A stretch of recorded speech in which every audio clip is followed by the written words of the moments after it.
बिहार कहिए, झारखंड कहिए, बंगाल कहिए, आदिवासी की संख्या 46% के आसपास थी। 2011 में महोदय सेंसेक्स हुआ है और हम लोग एक अनुमान लगा रहे हैं, आज आदिवासी की संख्या घट करके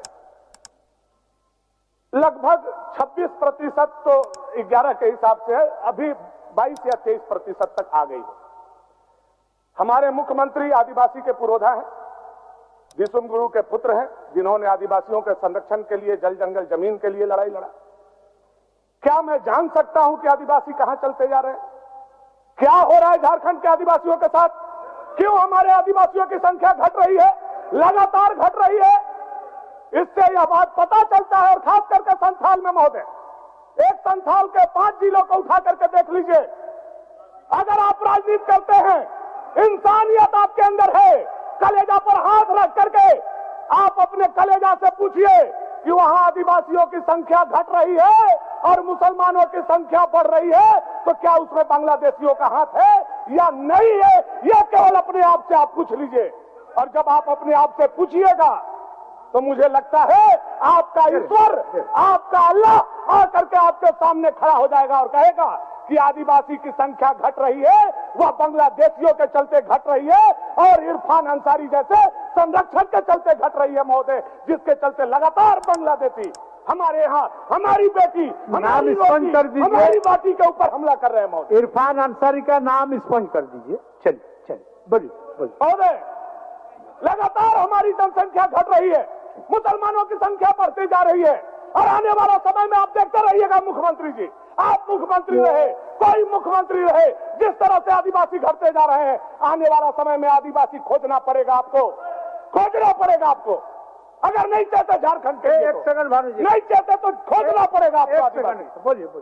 अध्यक्ष महोदय, भानु जी ने जिस तरह से आदिवासियों की घटती हुई जनसंख्या के बारे में बोला, इसके लिए जिम्मेवार यही लोग हैं। इन्हीं के संरक्षण में झारखंड में सबसे ज्यादा है।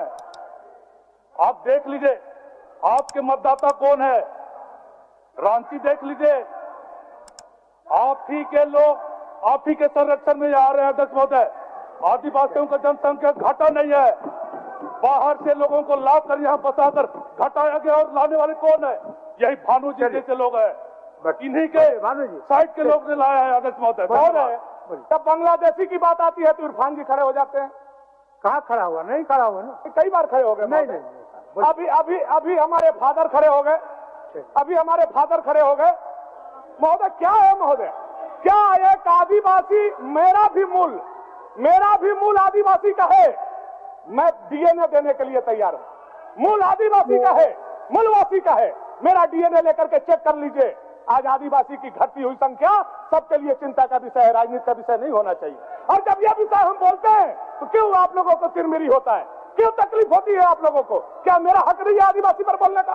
क्या मेरा हक नहीं है मूलवासी पर बोलने का? केवल आपने उसका पेटेंट करा लिया है, क्या आपने केवल उसका ठेका ले लिया है? मैं भी बोलूंगा, मूलवासी के नाते बोलूंगा, आदिवासी के नाते बोलूंगा। आज झारखंड में आदिवासी की संख्या घट रही है, वो आपके सरकार के चलते और जो बांग्लादेशी घुसपैठिए हैं उनके संरक्षक के चलते घट रही है। यही बात हकीकत है महोदय, और इस बात अगर ऐसी सरकार चलती रही तो आदिवासी कहीं के नहीं रहेंगे, और आने वाले समय में सारे आदिवासी या तो कन्वर्ट हो जाएंगे या तो समाप्त हो जाएंगे। महोदय, अभी प्रदीप यादव जी बहुत बड़ी बड़ी बात बोल रहे थे महोदय, मैं उनके व्यक्तिगत जीवन पर नहीं जाना चाहता, लेकिन जिस समुदाय का प्रतिनिधित्व करते हैं, यादव समाज से आते हैं, इनके नेता वहां जाति जनगणना की बात कर रहे हैं, इसलिए मैं बोल रहा हूं महोदय। हमारे यहां झारखंड में यादवों की संख्या 8%, 9%, मुसलमानों की संख्या 11 से 12%। आप कैबिनेट को देख लीजिए महोदय, समझ में आ जाएगा। 11% मुसलमान हैं और 2 मंत्री हैं, और 8% यादव हैं। इनको झुंझुना पकड़ा के बैठा दिया गया।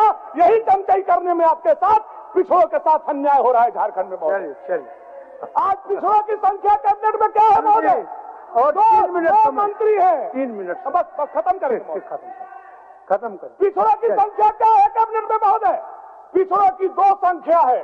पिछड़ों की आबादी 52% और हेमंत सोरेन के सरकार में 2 मंत्री का लॉलीपॉप दिया और वोट का तुष्टीकरण मुस्लिम का तुष्टीकरण देख लीजिए, 11% वाले लोगों को 2 मंत्रालय दिया।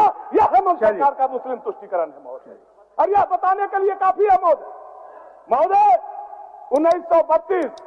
1932 बार बार आप लोग बोल रहे हैं, अभी बोल रहे थे, कौन नेता आप खड़े हुए थे नौकरी के लिए, आप किस नियोजन पर नौकरी दे रहे हैं, किस नियोजन नीति के तहत, केवल बता दीजिए।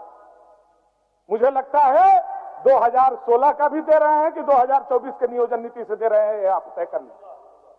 क्या कर रहे हैं आप झारखंड के लोगों के साथ, क्या करिएगा यहां युवाओं के साथ? हम जब खड़ा होते हैं आप मुख्यमंत्री जी कुर्सी पर, तो बोलते हैं झारखंड के युवा अंडा बेचो, झारखंड के युवा मुर्गी बेचो, झारखंड के युवा सुअर बेचो। झारखंड का युवा न अंडा बेचेगा, न मुर्गी बेचेगा, न सुअर बेचेगा, बल्कि आने वाला समय में आपको कुर्सी से उतार करके वहां भाजपा को बैठाएगा और हम लोगों की सरकार युवा के लिए काम करेगी। मैं आपको बताना चाहता हूं। अभी भाभी हमारी बोल रही थी, कि हमारे मिथिलेश भैया बोल रहे थे। चलिए बस 1 मिनट में महोदय, बस अंतिम पन्ना मैं बंद करने वाला हूं। मैं महोदय समय का बहुत महत्व समझता हूं। बिल्कुल बिल्कुल बोल रहे थे भाजपा डबल डिजिट में नहीं पहुंच पाएगा। किधर चरण है आप लोगों का? मैं प्रणाम करता हूं आप लोगों के चरण को, भाभी आपके चरण को, भैया आपके चरण को मैं प्रणाम करता हूं। ये है सर्टिफिकेट महोदय, कौन आने वाला है और कौन जाने वाला है मैं पढ़ करके बताता हूं। चंपई सोरेन जी अपना विधानसभा 20,285 वोट से हार गए। मिथिलेश ठाकुर जी अपना विधानसभा 57,662 वोट से हार गए। बसंत सोरेन जी अपना विधानसभा 10,433 वोट से हार गए। बादल पत्रलेख जी अपना विधानसभा 44,434 वोट से हार गए। बन्ना गुप्ता जी अपना विधानसभा 55,698 वोट से हार गए। सत्यानंद भोक्ता अपना विधानसभा 67,845 वोट से हार गए और बेबी देवी 38,348 वोट से हार गई महोदय। और मुझे महोदय जहां तक जानकारी है विधानसभा अध्यक्ष भी अपना विधानसभा हार गए महोदय। तो यह बताता है कि आने वाला समय क्या है, आने वाला समय क्या होने वाला है। आने वाला समय में झारखंड की जनता ने तय कर लिया है, भाजपा आ रही है और आप जा रहे हैं। भाजपा आ रही है, आप जा रहे हैं। और इसी के उपलक्ष्य में महोदय मैं पश्मीना का, महोदय 1 मिनट, बस आधा मिनट, पश्मीना का साल कश्मीर से मंगवाया हूं मुख्यमंत्री हेमंत सोरेन जी का फेयरवेल देने के लिए। उनके कंधे पर वह दूंगा, क्योंकि यह अंतिम सत्र है। जीवन में आप नहीं आने वाले हैं, क्योंकि आपने मूलवासी से छल किया है, आपने आदिवासी से छल किया है, आपने किसान से छल किया है। चलिए हो गया, 1 मिनट शिल्पी नाथ शुरू। अध्यक्ष महोदय, आपने मुझे इस मॉनसून सत्र 2024 में जो सरकार के द्वारा पारित अनुपूरक बजट है उसके पक्ष में बोलने के लिए आपने मौका दिया। अध्यक्ष महोदय, क्या बोलना समझ